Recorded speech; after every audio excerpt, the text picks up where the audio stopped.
जल जीवन मिशन से शुरू हुआ वाटर इंफ्रास्ट्रक्चर बूम, किन कंपनियों को मिल सकता है फायदा?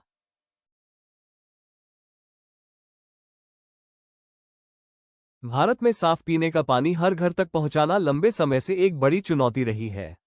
ग्रामीण क्षेत्रों में कई परिवार वर्षों तक हैंडपंप, कुओं या टैंकर के पानी पर निर्भर रहे हैं। इसी समस्या को हल करने के लिए भारत सरकार ने 2019 में जल जीवन मिशन की शुरुआत की। इस मिशन का मुख्य उद्देश्य यह है कि हर ग्रामीण घर तक पाइप के माध्यम से सुरक्षित पीने का पानी पहुंचाया जाए। ये केवल एक सामाजिक योजना नहीं बल्कि भारत के सबसे बड़े रूरल इंफ्रास्ट्रक्चर प्रोग्राम्स में से एक माना जाता है। जब यह मिशन शुरू हुआ था उस समय देश के बहुत कम ग्रामीण घरों में पाइप से पानी पहुंचता था। करोड़ों परिवारों को रोजाना पानी के लिए दूर जाना पड़ता था। इस स्थिति को बदलने के लिए सरकार ने बड़े स्तर पर वाटर इंफ्रास्ट्रक्चर बनाने का लक्ष्य रखा।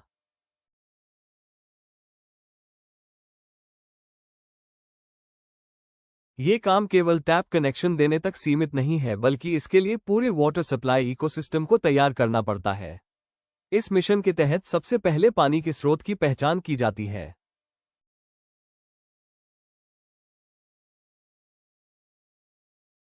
कई जगहों पर पानी नदियों, झीलों या रिजर्वॉयर्स से लाया जाता है। इसके बाद पानी को ट्रीटमेंट प्लांट्स में साफ किया जाता है ताकि वो पीने के लिए सुरक्षित हो सके।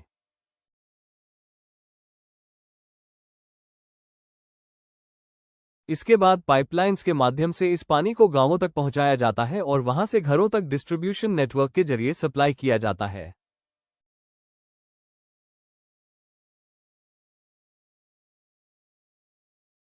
इस पूरे सिस्टम को बनाने के लिए बड़े पैमाने पर इंफ्रास्ट्रक्चर की जरूरत होती है। हजारों किलोमीटर लंबी पाइपलाइंस बिछानी पड़ती है। कई जगहों पर पंपिंग स्टेशंस बनाए जाते हैं ताकि पानी को दूर तक भेजा जा सके।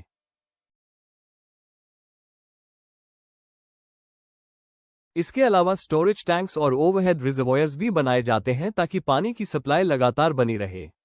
यही कारण है कि इस मिशन को भारत के सबसे बड़े वाटर इंफ्रास्ट्रक्चर एक्सपेंशन प्रोग्राम्स में से एक माना जा रहा है।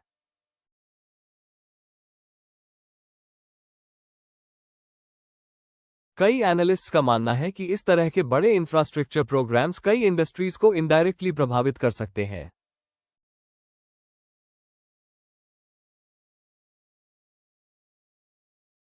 क्योंकि जब इतने बड़े स्तर पर पाइपलाइंस, पंप्स और वाटर ट्रीटमेंट सिस्टम्स की जरूरत होती है तो इससे जुड़े सेक्टर्स में एक्टिविटी बढ़ सकती है।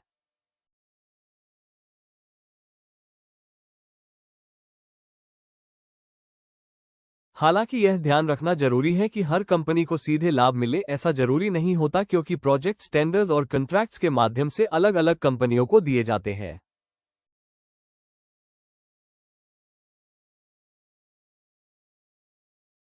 वाटर पाइपलाइंस इस मिशन का सबसे महत्वपूर्ण हिस्सा है।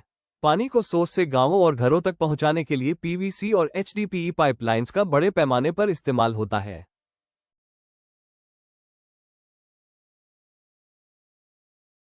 भारत में कई कंपनियां ऐसे पाइप्स बनाती हैं जिनका इस्तेमाल वाटर इंफ्रास्ट्रक्चर प्रोजेक्ट्स में किया जाता है।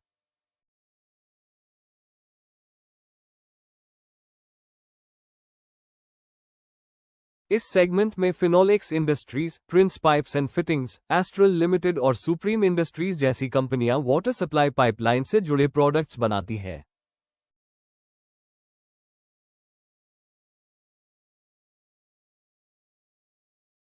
पाइप के अलावा वाटर ट्रीटमेंट टेक्नोलॉजी भी इस इकोसिस्टम का महत्वपूर्ण हिस्सा है।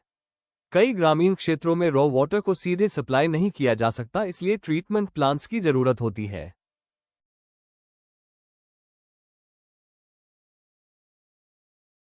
इस सेगमेंट में काम करने वाली कंपनियों में वर्टेक, वॉबैग और आयन एक्सचेंज इंडिया जैसे नाम शामिल हैं, जो वाटर ट्रीटमेंट सॉल्यूशंस और वाटर मैनेजमेंट प्रोजेक्ट्स में काम करते हैं।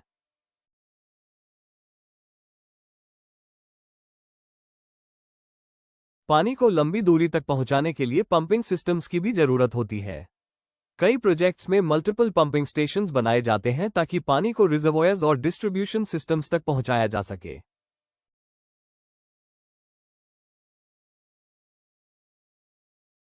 इस सेगमेंट में किर्लोस्कर ब्रदर्स और शक्ति पंप्स जैसी कंपनियां पंप्स और पंपिंग सिस्टम्स बनाती हैं जो वाटर इंफ्रास्ट्रक्चर प्रोजेक्ट्स में इस्तेमाल हो सकते हैं।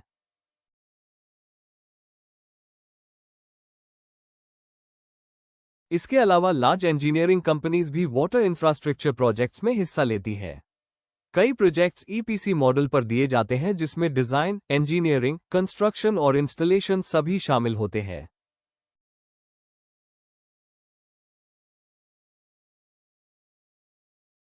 इस तरह के प्रोजेक्ट्स में लार्सन और टूब्रो जैसी बड़ी इंजीनियरिंग कंपनियां भी शामिल हो सकती हैं क्योंकि उनके पास लार्ज इंफ्रास्ट्रक्चर प्रोजेक्ट्स एग्जीक्यूट करने का अनुभव होता है।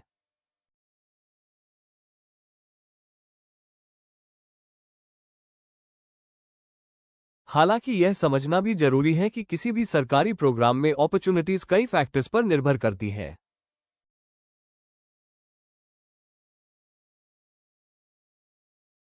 प्रोजेक्ट्स किस राज्य में शुरू हो रहे हैं, टेंडर्स किस तरह जारी किए जा रहे हैं और एग्जीक्यूशन टाइमलाइन क्या है, इन सभी चीजों का असर पड़ सकता है।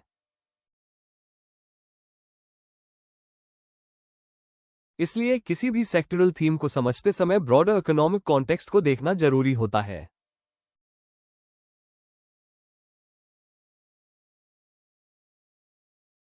अब सबसे बड़ा सवाल ये है कि आगे क्या होगा।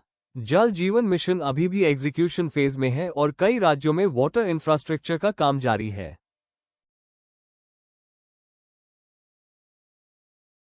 जैसे जैसे नए प्रोजेक्ट्स शुरू होंगे और एग्जिस्टिंग प्रोजेक्ट्स आगे बढ़ेंगे, वाटर इंफ्रास्ट्रक्चर इकोसिस्टम में एक्टिविटी देखने को मिल सकती है।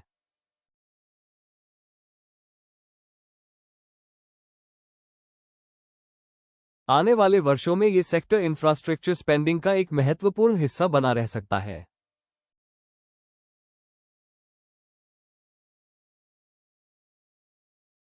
हालांकि इंफ्रास्ट्रक्चर प्रोजेक्ट्स में डिलेज, फंडिंग इश्यूज या इम्प्लीमेंटेशन चैलेंजेस भी सामने आ सकते हैं।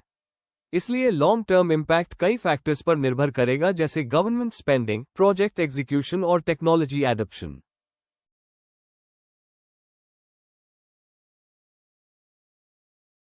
कुल मिलाकर देखा जाए तो जल जीवन मिशन का उद्देश्य भारत के ग्रामीण क्षेत्रों में ड्रिंकिंग वाटर एक्सेस को बेहतर बनाना है।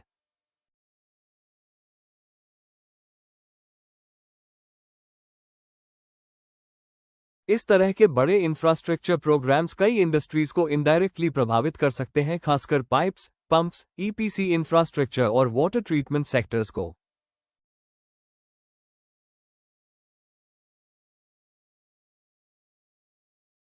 लेकिन किसी भी कंपनी पर इसका वास्तविक असर प्रोजेक्ट एलोकेशंस और एग्जीक्यूशन कैपेसिटी पर निर्भर करेगा।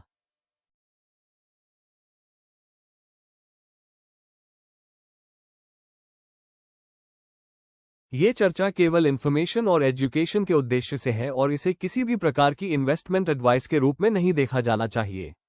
निवेश से जुड़े किसी भी निर्णय से पहले अपने फाइनेंशियल एडवाइजर से सलाह लेना आवश्यक है।